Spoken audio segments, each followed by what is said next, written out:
Copy نہیں کیا جا سکتا۔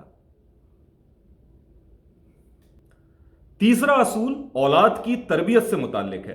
ظاہر ہے شادی شدہ زندگی میں اولاد کی تربیت مرکزی حیثیت رکھتی ہے۔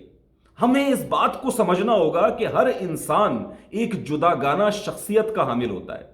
اللہ رب العزت نے اسے اس کی منفرد صلاحیتوں کے ساتھ پیدا کیا ہوتا ہے، لہٰذا کسی بھی دوسرے کی اولاد کو مثال بنا کر ہم اپنی اولاد کی شخصیت کو مسخ نہیں ہونے دیں گے، بلکہ اس کی صلاحیتوں کو مد نظر رکھتے ہوئے، اس کے رجحان کو مد نظر رکھتے ہوئے اس کی تربیت کریں گے، اس کے لیے کریئر کا انتخاب کریں گے، اس کے لیے آگے بڑھنے کے مواقع اس کو ساتھ ملا کر پیش کریں گے۔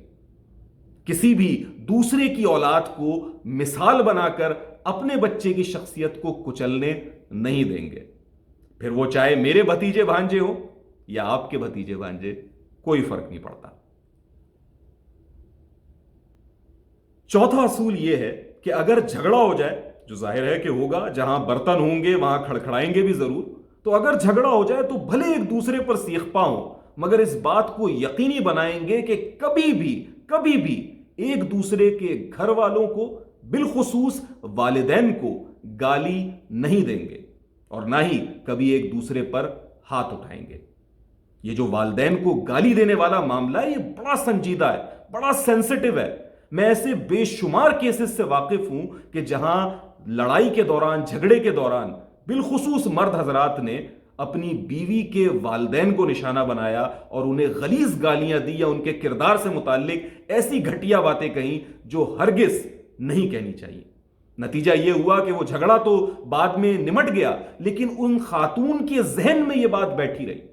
یعنی وہ عزت جو ایک شوہر کی ہونی چاہیے، جو ایک عورت کے ذہن میں ہوتی ہے، اس عزت پر حرف آ جاتا ہے جب وہ یہ دیکھتی ہے کہ یہ میرے ماں باپ کے بارے میں غلیظ گالیاں دیتا ہے یا ان کے بارے میں کوئی گندی بات کہتا ہے۔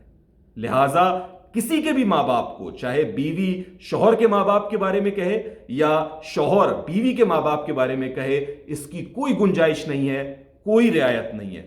لہٰذا کوئی گالی گھر والوں کو، ایک دوسرے کے اور بالخصوص والدین کو نہیں دی جائے گی۔ اور جیسا کہا کہ فزیکل ہونا، مارنا یا برتن توڑنا یا اس طریقے کی چیزیں کرنا، اس سے بھی حت الامکان، بلکہ بالکل کہنا چاہیے حت الامکان بھی کیا، کہ اس کو نہیں ہونا ہے، کسی صورت نہیں ہونا ہے۔ اگر یہ ہو جائے تو یہ اپنے آپ میں ایک حادثہ ہوگا، سانحہ ہوگا، ورنہ اس سے گریز کیا جائے گا۔ تو یہ ہے وہ چوتھا اصول۔ پانچواں اور آخری اصول تو بھیا سب سے اہم ہے، اس لیے اسے کان کھول کر سنو کہ بھلے غلطی کسی کی بھی ہو، دونوں معافی مانگنے میں سبقت لے جانے کی کوشش کریں گے۔ یعنی یہ بات طے کر لیجئے کہ کسی کی بھی غلطی ہو جھگڑے کے دوران، دونوں اس بات کی کوشش کریں گے کہ معافی میں پہل کریں، ایک دوسرے سے معافی مانگ لیں، یہ جانتے ہوئے کہ جھگڑے میں عموماً یہ ہوتا ہے کہ دونوں پارٹیز یہ سمجھتی ہیں کہ وہ درست ہیں اور دوسرا غلط ہے۔ لیکن اس کے باوجود بھی کہ آپ یہ سوچ رہے ہیں کہ میں درست ہوں، پھر بھی دل کو بڑا کر کے آپ معافی مانگ لیں۔ یعنی شوہر بھی یہ کوشش کرے کہ وہ بیوی سے معافی مانگ لے اور بیوی بھی یہ کوشش کرے کہ وہ شوہر کو منا لے۔ اسی طریقے سے جب ایک معافی مانگے تو دوسرا اس طریقے کے جملے ہرگز نہ کہے کہ بھائی معافی سے کچھ نہیں ہوتا، یہ اچھا انگریز آپ کو سوری ووری سکھا گئے ہیں۔ یعنی یہ جملے عام ہیں، جو میرے خیال سے ہمارے ایک اسٹینڈرڈ جملے ہیں جو ہر گھروں میں آپ کو سننے کو ملتے ہیں۔ یہ کیا بھائی کسی کو قتل کر دیا اور سوری بول دیا تو اس سے کیا ہوتا ہے؟ نہیں، ایسے جملے نہیں بولنے ہیں، بلکہ اگر کسی نے سوری کہا، کسی نے معذرت کی، کسی نے معافی مانگی تو آگے بڑھ کر اس معافی کو قبول کر لینا ہے اور اپنے دل کو صاف کر لینا ہے۔ انا کو دیوار نہیں بننے دینا ہے، ایک دن سے زیادہ جھگڑے کو طول نہیں دینا ہے۔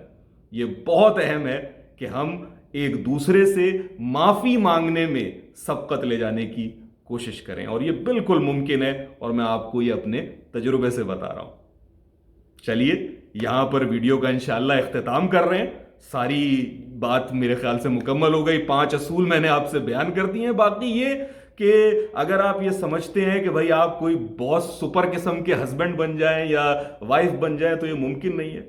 وہ بلکہ میں نے سنا تھا کہ اگر کسی کی بیوی اپنے شوہر کو عظیم کہے تو پھر اس بندے کا نام ہی عظیم ہوگا میری طرح سے، ورنہ یہ شاید ممکن نہ ہو. لیکن کامیاب زندگی کے لیے، خوشگوار زندگی کے لیے، ایک محبت بھری زندگی کے لیے یہ 5 اصول واقعی کارآمد ہیں، واقعی بہت اچھے ہیں.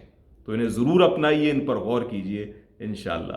اگلی ویڈیو تک کے لیے اپنے بھائی، اپنے دوست عظیم الرحمان عثمانی کو اجازت دیجیے. چاہتے ہیں کہ ان موضوعات پر گفتگو ہو، بات ہو، رشتوں سے متعلق، طلاق سے متعلق اور دیگر اس طریقے کے موضوعات سے متعلق جو ہمارے معاشرتی مسائل ہیں، تو مجھے کامنٹس میں بتانا نہ بھولیے گا. اگلی ویڈیو تک کے لیے اجازت دیجیے. السلام علیکم.